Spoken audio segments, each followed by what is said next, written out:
and welcome to Flash Forward. This is the first episode of a new mini-season where I'm going to show you 5 different futures related to the theme of bodies. You know, those squishy meat sacks that we all have. Sometimes they behave nicely, sometimes they don't. Sometimes we like how they work, and sometimes we think they could use some improvements. Sometimes we have full control over them, and sometimes they seem to have a mind of their own. As I record this right now, I have this weird twitch in my right shoulder muscle, for example, which is very distracting and strange, and I cannot make it stop. But anyway, who am I? What is this show? What are we all doing here on this planet? I can only really answer 2 of those questions. I'm Rose, I'm your host, and I am going to guide you through all of these strange and surprising what-if scenarios. Flash Forward is a show about the future. Every episode, we take on a specific possible or not so possible future scenario. We always start with a little fictional field trip to the future to check out what's going on. And then we teleport back to today to talk to real experts about how that world that we just heard might actually go down. Got it? Great. Before we go to the future, I want to tell you 2 more things. First, there is new merch in the Flash Forward store, which is very exciting. My personal favorite is this new t-shirt that says Imagine Better Futures, but we also have pins and bags and trophies. If you've ever wanted to give someone a worst futurist trophy, wow, now you can, via the store. You can find all of that stuff at flashforwardpod.com/shop. And if you do wind up getting Flash Forward stuff, please send me pictures. It makes me so ridiculously happy to see people wearing their Flash Forward merch. You really have no idea how cool that is for me. Second, I am running a bit of a promotion on Patreon right now. So, as you might know, Flash Forward only exists because people donate money to the show, mostly on Patreon. And right now, I'm trying to kind of do a little promotion to get more of you to sign up to become patrons. So if you sign up to become a patron at any point during this little mini season about bodies, so that's from today, May 14th, through the end of June, let's say, you get a present from me. I've got exclusive Patreon-only stickers, a zine that I illustrated about my favorite phrase, the future is now, and other cool surprises. So, if you are not a patron and you've been waiting for some kick in the butt to become one, this is me kicking your butt very gently with presents. So go to patreon.com/flashforwardpod for more information about that. Okay, on to the future. This episode, we're starting in the year 2029.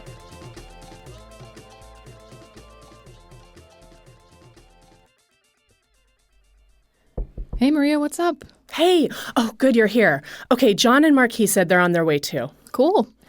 What are we doing exactly? It's a surprise. You're not wearing contacts, are you? No, I got your text. Why? I'll explain when the guys get here. Hello. You requested my presents. Hey, Gabby. Hey. What's the deal? It's a surprise, apparently. Cool. I love surprises. He said he'd be here like any minute. Hey, John, did you hear about the marching band? Yeah. What happened? They got banned from all sporting events indefinitely. Why? Something to do with a squirrel? Or multiple squirrels? Yeah. Hey, sorry. I saw an X on the way over here, and I had to take an alternative route.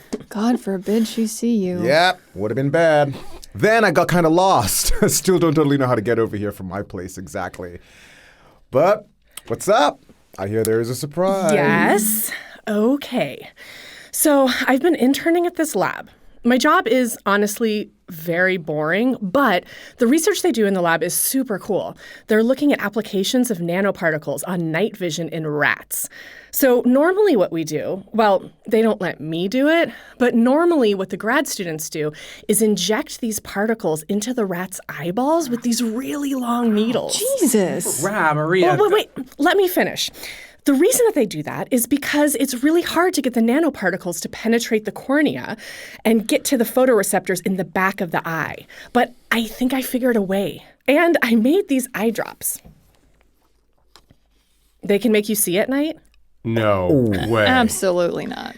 Listen, I know they will work. I've tried them on myself several times. What if we go blind? You won't go blind, I promise. I have not gone blind What yet. if you go blind slowly? You could be going blind I'm right not. I've been testing my vision every day for months. And they make you see at night? Yeah. I'll try it. now. Are you kidding? Does it hurt? No, it just feels weird. To work, they kind of numb your eyeballs a teeny bit for a few seconds. Oh, that's great. That sounds totally safe. But it goes away, and again, no long-term side effects. That you've seen yet. Well, how long does the night vision last? About a week. A week. A week of night vision? Oh, cool. How good is it, though? Like, how much can you actually see? I mean, on me, it's really good. But that's why I want to test it out on you. I don't know how sensitive other people's photoreceptors are to this stuff. Okay, yeah, sure, why not? Oh my God, you are all idiots. Hey, we might be foolish, but we're not idiots. If you're not going to do it, that's fine, but you should still come with us. Where are we going? Well, you can't test night vision drops in the middle of a dorm room, can you? We'll do the drops here and then walk out into the woods. Yeah, very safe. What could go wrong? You don't have to do it. Jeez, we get it. I already did my drops before you got here, so we'll do you guys one at a time, I guess. Who wants to go first? Okay, fine. I will. Cool. Okay, so lay on this beanbag, kind of get like horizontal, I guess, so I can drop them into your eyes. Oh, you're gonna do it? Yeah, I think that makes the most sense. Okay, so like this? Yeah. Now take your fingers and hold your right eye open for me. I'm just going to drop them in, and even when I stop dropping, keep your eye held open for a couple seconds. Oh, cold. Keep your eye open. Okay, now we can switch. Left eye, same deal. Okay. All right, that's it. Don't squeeze your eyes together. Try and blink gently. You don't want to flush out the drops. Okay. How do you feel? Yeah, it does feel kind of weird. But I don't know if I would have noticed if you hadn't told me to expect something. Great. Okay, John, your turn. Same deal. Got it. Ready? Yep, give me that superpower. Okay. 1, 2, 3, 4, right eye. Hold it open for a couple seconds. Okay. Now left eye. 1, 2, 3, 4. Don't blink. And you're good. Okay, so how do you guys feel? Fine. The same? Yeah, nothing to report. Nothing looks any different than it did before, right? Nope, same as always. Okay, great. Ready to go into the woods? Yes, this should be fun. I'm coming with you, and I'm bringing a flashlight so you don't get lost. Okay, but you can't turn it on unless we really need it. Otherwise, you'll ruin the effect. And we're not going to get lost. Right. Superpowers. Got it.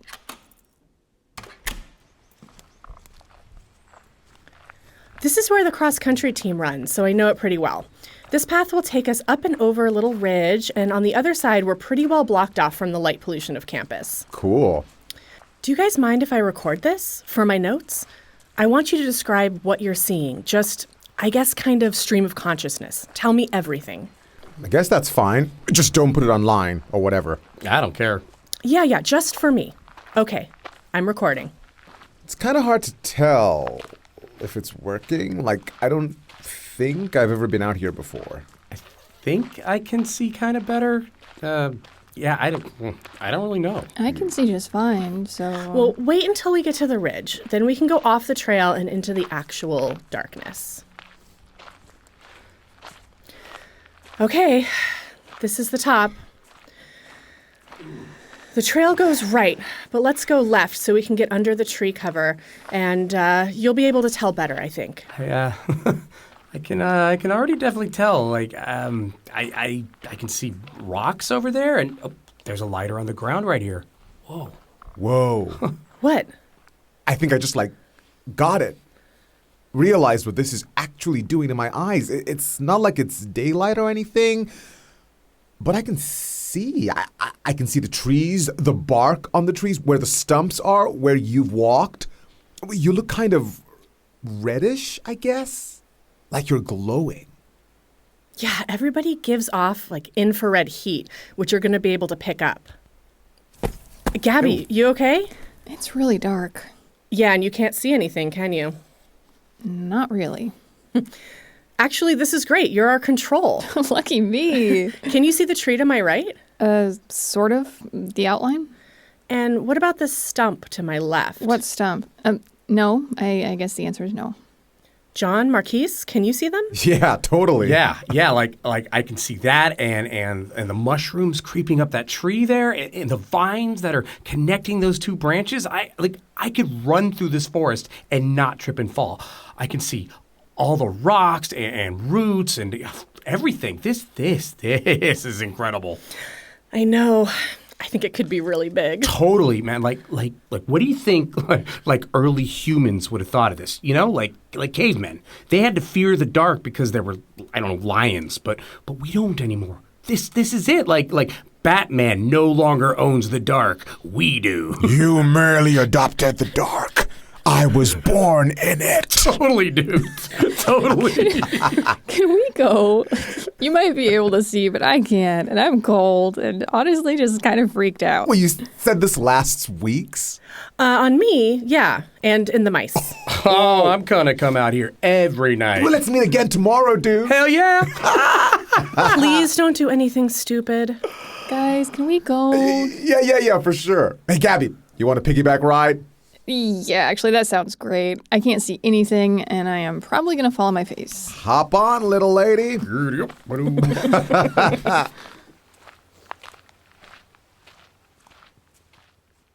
Okay, so today we are headed to a future where humans can see at night.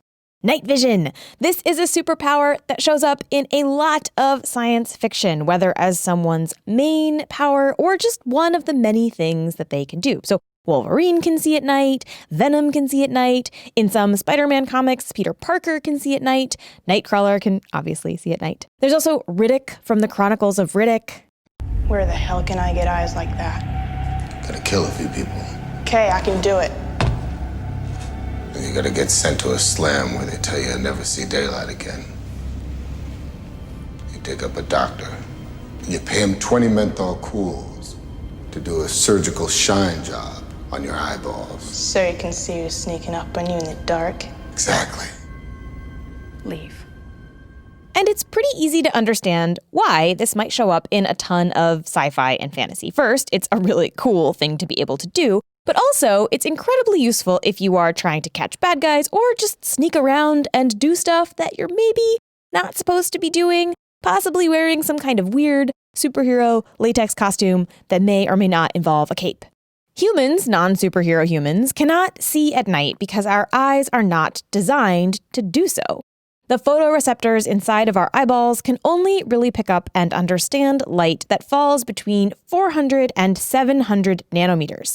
That's the range we consider visible light for humans. When we're talking about night vision, that means that we're trying to sort of push our vision out beyond 700 nanometers, what are called near-infrared wavelengths.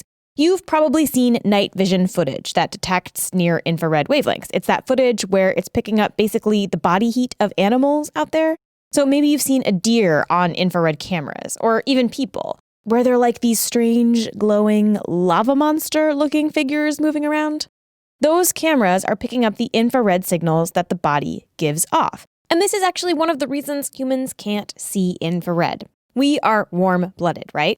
Well, anything that gives off heat is giving off infrared light as well. And that's true inside our eyeballs, too, where those photoreceptors are.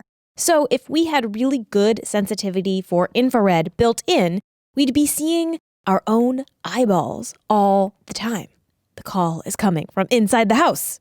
But that's something you may notice. So when you close your eyelid, it's not completely dark for you, right? Yeah, it's like reddish. Yeah, you see some gray stuff, right? Some certain time you see like some blinking like stuff there, right? So it's not completely dark. That's because you see the heat. This is Gang Han, a researcher at UMass Medical School. And Gang is one of the people on a team that recently figured out a way around this biological limitation and gave mice night vision superpowers. They did this by injecting mice with a specifically designed nanoparticle. So first, they thought they could just inject this nanoparticle into the mice's eyeballs and be done with it. Actually, that's wrong. The problem that we had after injection, we found that the particle aggregates there, then making the trouble for eyes. So they would inject the mice, and the nanoparticle would just clump together instead of finding its way to the photoreceptors in the eye, where the researchers wanted it to go.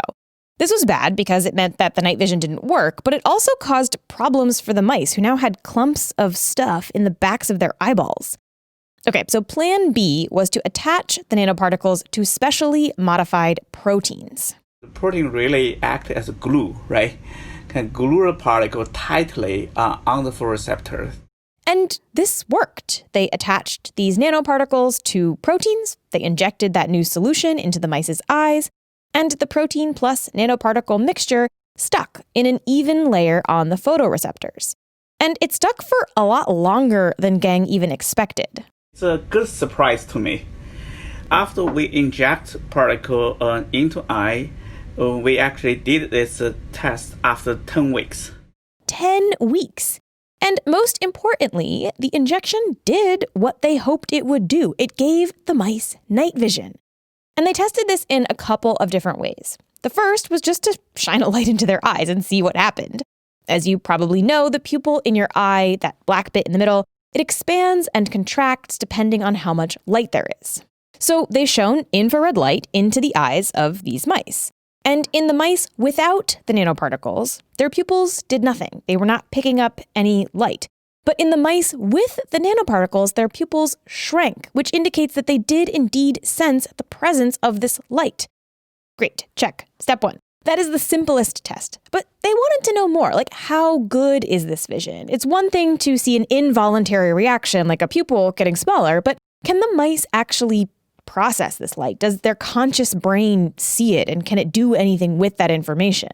Which leads us to experiment number 2. So basically, we made the 2 boxes connect together with a doorway. So one box is completely dark. The other box actually wrapped with this near-infrared light. You probably have experience with this. Mice tend to want to stay in darker areas, right? They like to scurry around in places that they can't be seen as easily. The mice without particle injection, basically the near-infrared box is dark to them too. So they stay in both boxes like in an equal time. But the mice with the injection, they avoided the box with the infrared light because they could see it. It was brighter to them. Okay, so the mice can see the light, and they can use that information somehow. But Gang and his team wanted to know more. So they set up a third, even more complicated experiment. Here's how it goes. You have a long tank of water, and at the end of the tank, there are 2 little screens. In front of one screen is a hidden platform. So mice do not like to be in water, so when you put them in the tank, they're going to swim around and scramble and try to find their way out. So they have an incentive to learn where this hidden platform is so they can stand on it and keep their head above water. Now, on these screens at the end of the tank, the researchers put different patterns, like a circle or a triangle, illuminated with infrared light. And for each mouse they tested, the hidden platform was always in front of a screen with the same shape, whether that's a circle or a triangle. It was always the same for that mouse. So actually, mice with particle injection can tell the difference with different shapes, then go to this right target very precisely each time. But mice without particle injection, for them, it's completely dark, right? So it's just lost. So not only can the superhero night vision mice see this light, they can see it well enough to detect these shapes and be like, oh, triangle, that's the one I want, that's where my little platform is going to be. Meanwhile, their poor comrades are swimming around in the dark with no clue where they're going or what is going on. Side note, there is some research to suggest that mice and rats can communicate with one another in the lab. And remember, this night vision lasts for at least 10 weeks. So I kind of wonder if these mice go back into their cages at night and are like, you guys are not going to believe this, but I can totally see at night now. And then the non-superhero mice are like, yeah, sure you can, Brad. Or maybe they're jealous that they didn't get picked to have superpowers. Maybe there's infighting between the 2 groups, like Mean Girls, but with supervision mice. Gee, Ray, what do you want to do tonight? The same thing we do every night, Pinky. Try to take over the world. The Pinky and the Brain. Anyway, right, back to Gang's research. So the next question here is, would this work in humans? Just because something works in mice doesn't necessarily mean that it will work on us. Actually, it could be applicable to a human. The difference from the mice, the photoreceptor, and the humans just is the number of the cones and rods. Mice have about 5 million rods and 150,000 cones. Humans have 120 million rods and 6 million cones. But other than that number and the scale of what's going on here, Gang says that there's not that much of a difference between human and mouse photoreceptors. But to test something like this in humans is really hard and really expensive. The nanoparticles that Gang is using are not FDA approved. So now they're going to actually try and see if they can do the same thing with particles that are already used in other applications. So other people have already gone through all of the FDA hoops for them. Until then, however, trying this on people is purely in the realm of those who are willing to circumvent the rules. I got some funky emails every day. So some biohackers, I guess. Ah, yes, biohackers. And when I first heard about Gang's research back in February, I immediately thought of one biohacker in particular. And then the night vision eye drop thing happened. And for those of you who can't see video, I'm making jazz hands. Your claim to fame, sort of, on the internet. Oh, God. Well, whatever. This is Gabriel Lacina. I'm a research scientist and sometimes biohacker. And I thought of Gabe because in 2015, he did a night vision body hacking project using a chemical called chlorin E6 or CE6. And CE6 is something that's called a chlorophyll analog. So you might remember chlorophyll from high school biology. It's the stuff that makes plants green. Chlorophyll is a pigment, and what it does for plants is absorb light that they can then use to turn into energy. Chlorophyll is the best at absorbing blue and red light, including red light that our eyes can't normally see, light that is outside the visible spectrum. But chlorophyll and these chlorophyll analogs like CE6 are not just found in plants. They're also found in deep sea fishes. And they consume random green stuff. And some of this chlorophyll analog makes it to their eyes and it bonds with the opsin protein. The opsin protein is one of the main light-sensitive molecules in the eye. And researchers think that having this green chlorophyll pigment bonded to that light receptor helps these deep-sea fishes see in the very deep, very dark ocean. So imagine these molecules kind of floating around in your eye, just kind of booping things into the area that you can see. And actually, that's the whole hack right there. But does it work on people? That's what Gabe wanted to find out. And he had a few things to work from. Some papers about these deep sea fish, one study on applying CE6 to mice, and a patent filed by a shady dude who lost his medical license to fraud in 2008. At the time, Gabe was working with a guy named Jeff Tibbetts. And while Gabe was always confident that they'd be able to figure this out, Jeff was not. Jeff was kind of under the impression that I was going to lose my eyes. Actually, he came home once and he was just really upset. And he was just like, somebody's going to lose their eye because of this. And I'm like, no, man, the research is solid. And he's like, what about this? Why is this there? And I'm like, well, I haven't figured that out yet. And that's why I'm not doing it. And then we actually figured it out. And then I came in and I was like, look at this paper. This is why it works. And he was like, you found it. And I'm like, I found it. He's like, okay. And that was it. I mean, there was no doubt that it was going into my face. Were you worried at all? No, I'm a professional, dude. I might dress like a slob, but I do know how to read. So here's how the experiment worked. The eye is really good at making sure stuff doesn't get into the back of your eyeball, which in general is a good thing. So Gabe had to try and get these eye drops into the eye another way, via a vein that runs along his lower eyelid. And to do that, he had to make sure that he did not blink the solution out of his eyes. So step one was we pinned my eyes open, Clockwork Orange style. Was this painful? Yes. It turns out pinning your eyes open with what looks like a torture device is just as uncomfortable as it seems. And then we measured it out precisely, and we used a micropipette to apply it to my eyes. There was this splash of very dark green, and then it cleared up very quickly. Then they quickly had him put on some dark contact lenses and sunglasses as a safety precaution. I had data that let me feel comfortable about putting it in my eyes. I didn't have data about how well it would work. Like, you can't ask, so Mr. Mouse, how bright is the light right now?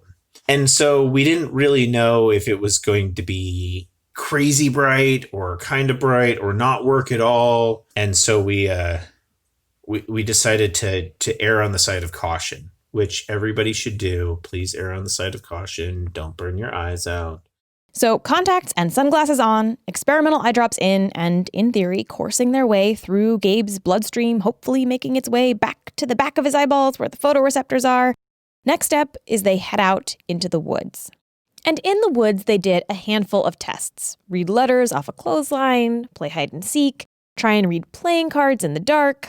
They also tried to gather quantitative data using a machine called an electroretinogram, which is basically a device that measures the electrical activity of the retina. Unfortunately, because we were doing this all DIY science, we had a DIY ERG. And it was just super noisy. We couldn't get any real good data on it. But anecdotally, Gabe says that he definitely noticed a difference. It wasn't magical, wonderful Riddick vision, but it was more like, just enhanced low light vision. When you're walking in a forest and it's pitch black and you're getting hit in the face with sticks over and over and over again, and you're tripping on things, like, that's normal. When you're walking in the forest and you're like, the moon is out and you're ducking under the thing, you can actually see the trail and you're kind of not getting hit in the face. That's what it was like. I tripped less. I just didn't smack my face so many times. So the project is sort of a success. They got some interesting data, learned a little bit about how this might work, and saw some preliminary results. What Gabe was not expecting was what happened next. Rich Lee is responsible for all of this because he just took a picture while we were doing all of this and threw it on Facebook. The photo Gabe is talking about is a close shot of his face where he's looking at the camera, and it's really creepy. He's got those black contact lenses in that we talked about. His eyes are kind of swollen and red from the clamps that they used to keep them open while administering the drops. And it's just like a really striking image. And because it's such a striking image, it totally took off. And I was just sitting there going, I wasn't done yet. I don't have any good, oh God. And then it just happened. Gabe started getting phone calls from journalists all over the world. He did interview after interview after interview. And that photo, the one with his black eyes, was everywhere.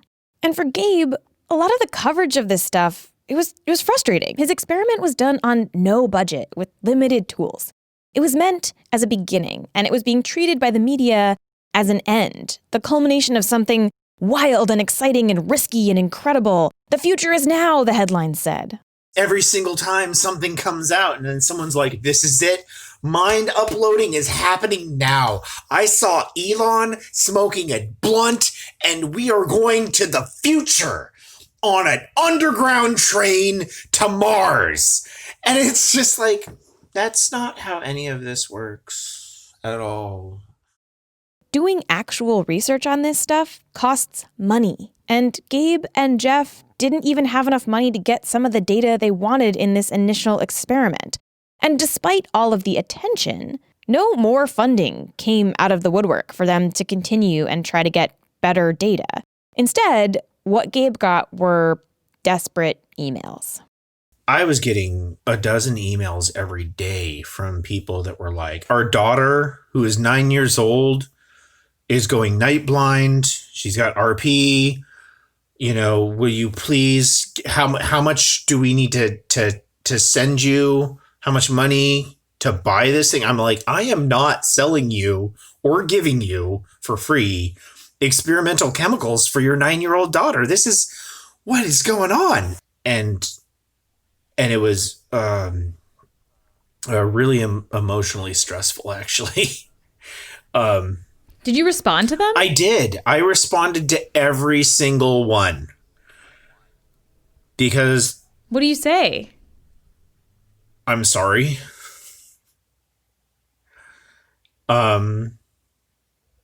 you know, I'm sorry. This was something that the media got excited about, and but I don't think it's safe, and it's definitely not a product, and I can't sell it to you, and I can't give it to you, and I'm very sorry. And then, and none of these people replied back, which is good, because if they came back, it would have been so terrifying. I don't know how I would have dealt with that. I don't know. It's so sad. There's just like so many unhappy people out there.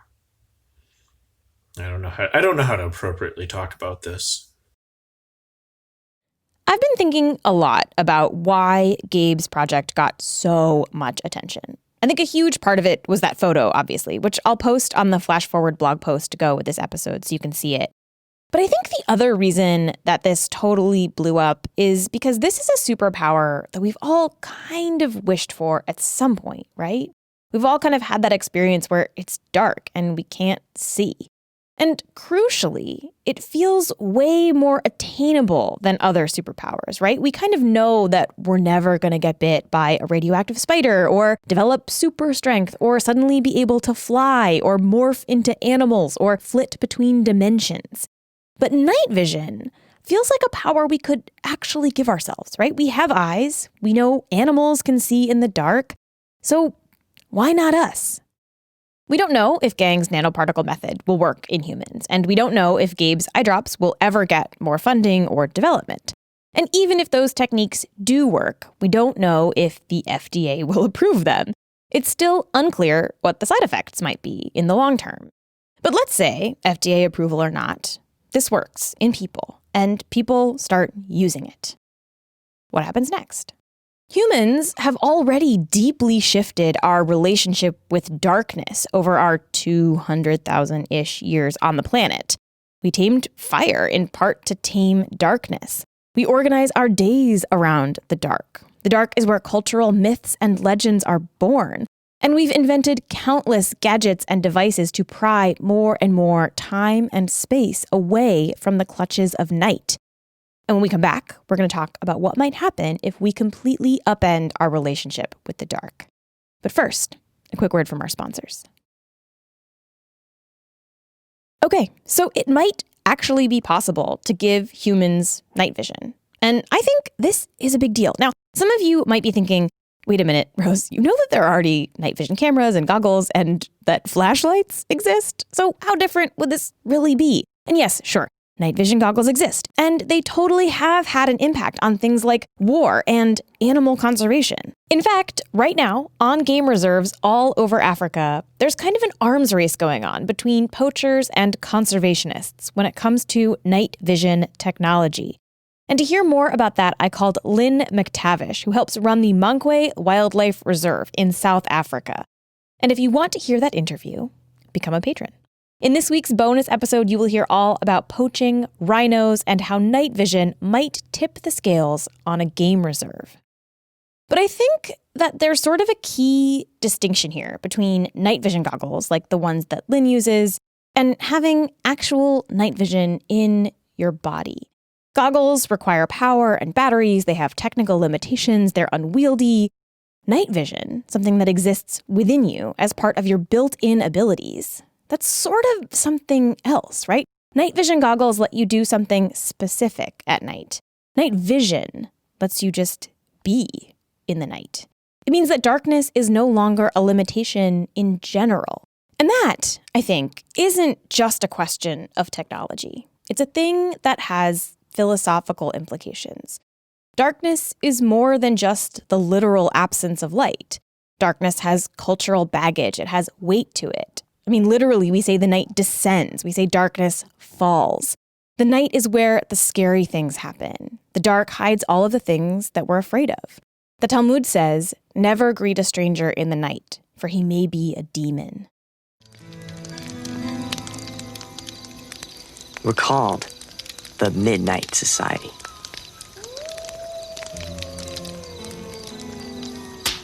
Separately, we're very different. We like different things.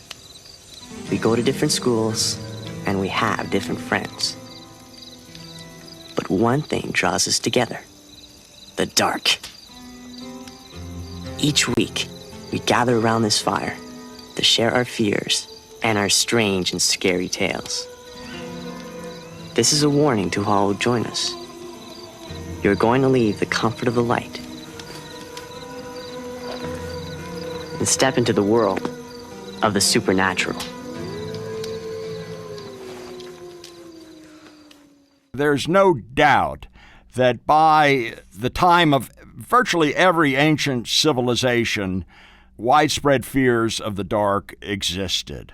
This is Roger Ekirch, a historian at Virginia Tech and the author of a book called At Day's Close: Night in Times Past. Now, Roger worked on At Day's Close for 20 years, and you can totally tell the book is full of examples and anecdotes of all of the ways that the Western world has thought about darkness and nighttime throughout history. And in general, nighttime has been terrifying, right? In Greek mythology, Nyx is the goddess of all subduing night. Her children are disease, strife, and doom. Ancient Romans told stories of the Strix, a night-flying witch that ate the entrails of babies. In Christianity, God is seen as light. Literally, he's depicted as a ray of light a lot of the time. The opposite, the devil, lives in the darkness. God-fearing Christians know all about the valley of the shadow of death. For thousands of years, humans have been telling scary stories about the dark. People told ghost stories for the most part because they believed them, and they were, especially adults, telling them to children.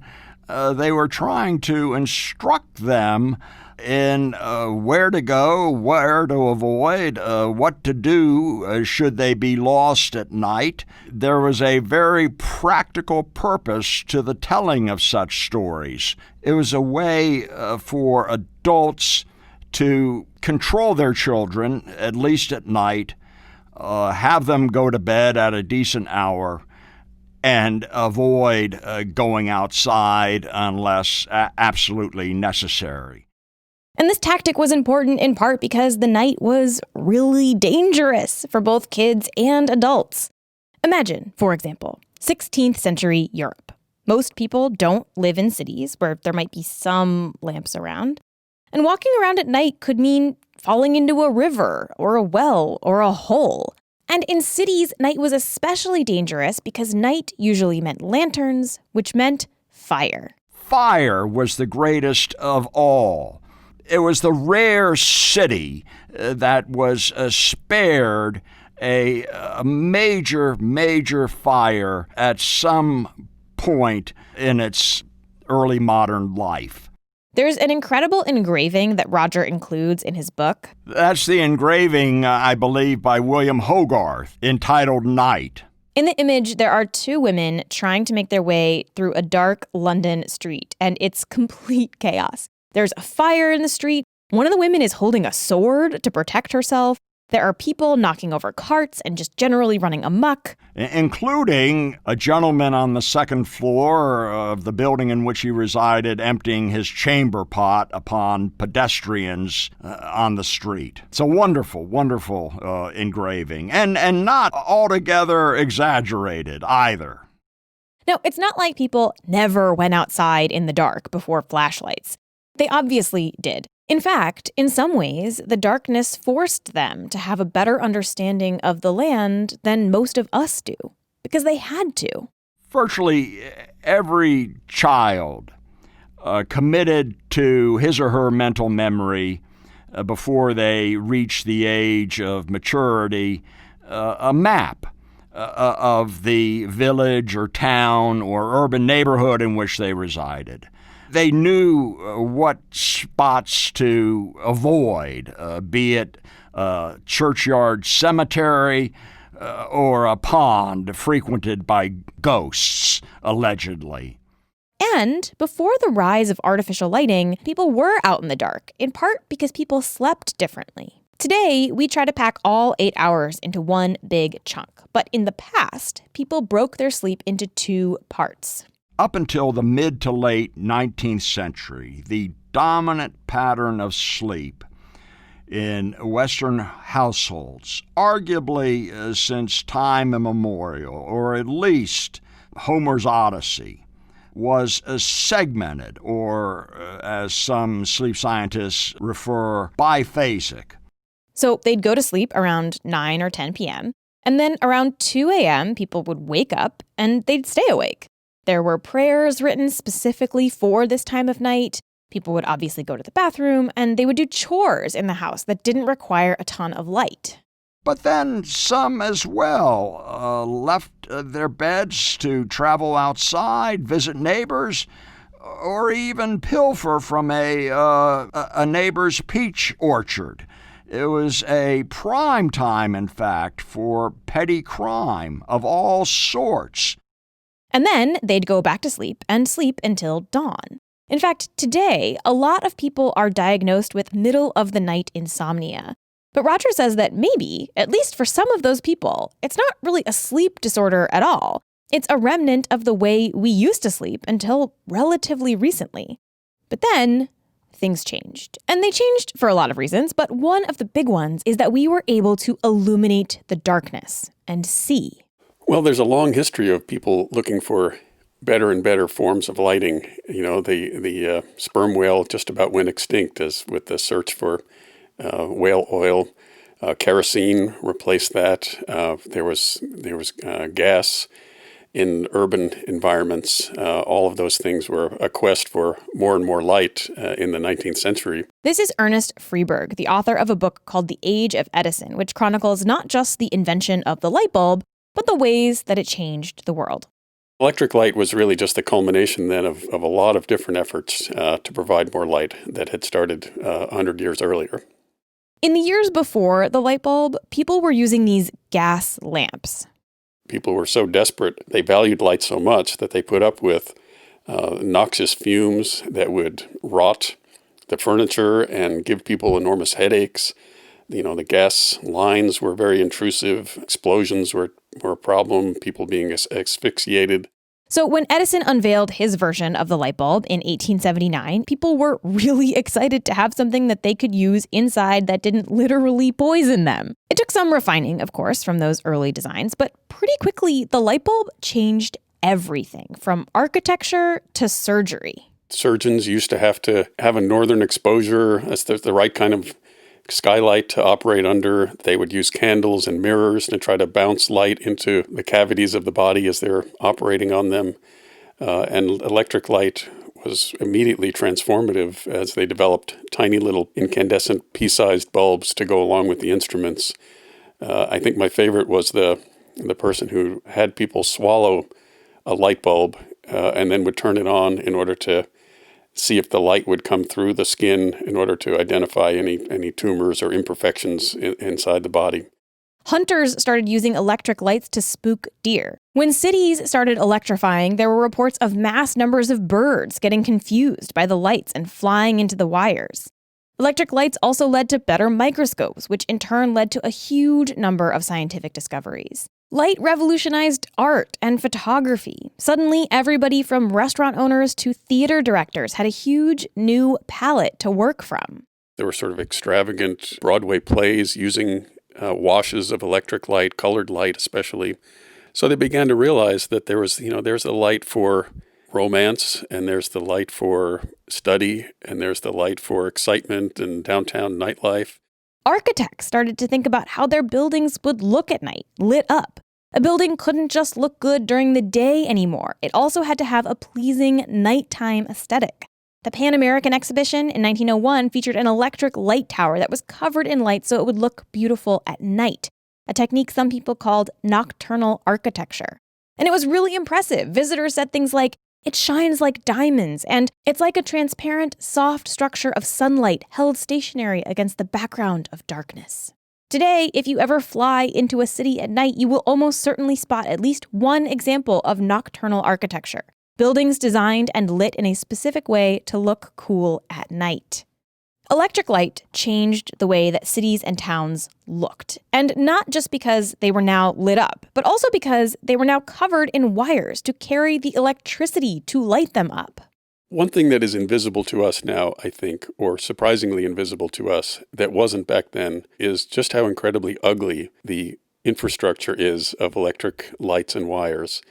Why should we trade a beautiful illuminated night for an incredibly ugly day with all of these wires? Before the light bulb, most people's homes did not have electricity running to them. But when electric lights hit the market, everybody wanted them in their homes, and people had to figure out how to get power to those bulbs. And in the early days of electrifying the city, it was a total nightmare. There was almost no regulation over these power companies, and they were just stringing up wires everywhere with no insulation, no order. There were telephone poles just piled up with seemingly random wiring, and it was really dangerous. It actually took a series of really public and gruesome accidents for this to change. In 1889, some overheated electrical wires sparked a fire in Boston that burned down most of the city's business district. And just a month before that, New York City had its own accident. Well, John Feeks was just one of many linemen. This was a kind of a pioneering industry to be up there above the city streets, messing with this huge array of wires. Feeks had been told that all the wires on the pole he was working on were dead. But it turned out at least one of them wasn't, and he touched it. And he basically fried alive and then dead over the crowd in downtown New York near the City Hall building. Big crowd gathered to watch as flames were leaping out of his mouth, and they finally managed to figure out how to turn off the wires and get him down there. I'm just going to repeat that. Feeks died instantly from the shock, but he shot fire out of his dead body for over a half an hour while onlookers gathered on the street. And that really became a cause for New York to finally say enough is enough. These companies are too dangerous. In the case of Feeks, no one company was ever convicted because the mass of wires on the pole was impossible to untangle, and they couldn't actually figure out who was at fault. After the trial, the mayor of New York City stepped in. And they actually started to take electric wires down. A number of places got plunged into darkness, forcing the electric companies to clean up and straighten out their wires before they could go back up. But New Yorkers weren't happy with this solution either. They had literally seen the light. They did not want to go back to darkness or to their smelly oil lamps. They wanted electric lights. And to give them lights, cities around the country took a page out of what was basically a science fiction novel. In 1888, a year before John Feeks fried on a telephone line in New York City, an author named Edward Bellamy published a novel called Looking Backward, 2000 to 1887. The book paints a utopian future, and one of the many things that makes it a utopia is that the government controls utilities. And so many progressive reformers following Bellamy's idea suggested this is really something that ought to be treated as a public utility. Today in the U.S., we obviously do not have a totally public system for electricity, but providers are still required to answer to governments way more than they were in the 1880s. The point of this story is that the way our electricity is regulated today was shaped, in some part, by the demand for electric lights. And the demand for electric lights comes from our long battle with darkness, which only exists because we can't see at night. So, in this future where we can see at night, what happens? I don't think electric lights go away, even if we can see at night, right? History is not something we can just reverse. We can't scrub along the timeline and go back to before the light bulb was invented. Although I do think that there might be communities that decide to go dark, so to speak, for environmental reasons. Lighting accounts for about 15% of global electricity consumption, so finding ways to cut that back would be good for the planet. But that would be the exception to the rule, I think. And that's in part because lighting is more than just functional, right? Lighting does something for us. It creates a space and a mood and a feeling. Electric light doesn't simply give us the ability to see at night. It shapes our perception of various things. You know, there's the light of the exciting downtown center, and there's the mood light of a reading room, and the kind of light that we see in a hospital that signals to us that the place is clean and safe and sanitary. We think about how exciting it is to go see a baseball game at night. You know, even if you don't like baseball, the sight of a stadium at night is just gorgeous. So being able to see at night in this future world, it wouldn't mean that we would suddenly uninstall all the lights in our houses and streets and stadiums and theaters. Instead, we would be expanding our access beyond where the lights currently reach, out into the world, into the crevices and the corners and the alleyways and the dark forests. And expanding access today tends to mean expanding work, which means that probably in this future world, some people would be forced to work all night more so than they already are because they can now see. But I'm sort of most interested in what fundamentally changing our relationship with darkness might mean more broadly. I think we would also stand to lose the special identity that is accorded nighttime. That's Roger E. Kirsch again. If there are no longer dark alleys, if you can't hide in a corner or meet someone in an unlit crevice or even just keep the lights low in your house so people can't see in, then what does that do to our sense of privacy?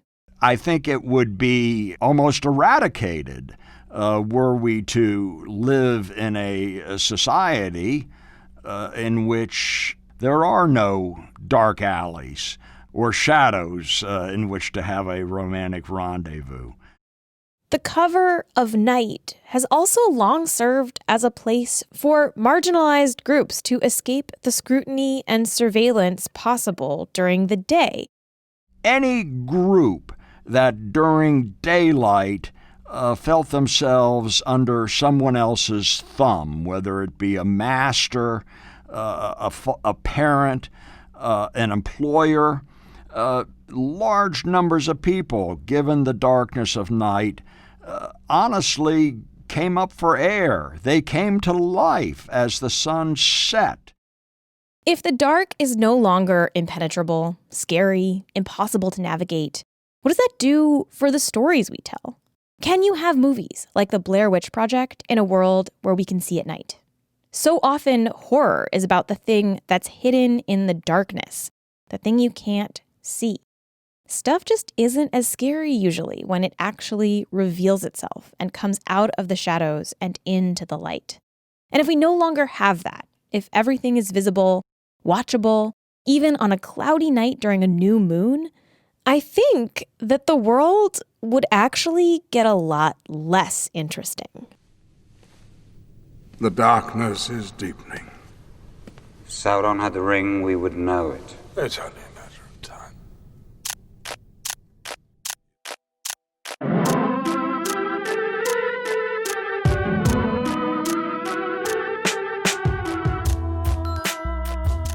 That's all for this future. Flash Forward is produced by me, Rose Eveleth. The intro music is by Asura, and the outro music is by Hustalonia. The episode art is by Matt Lubchansky.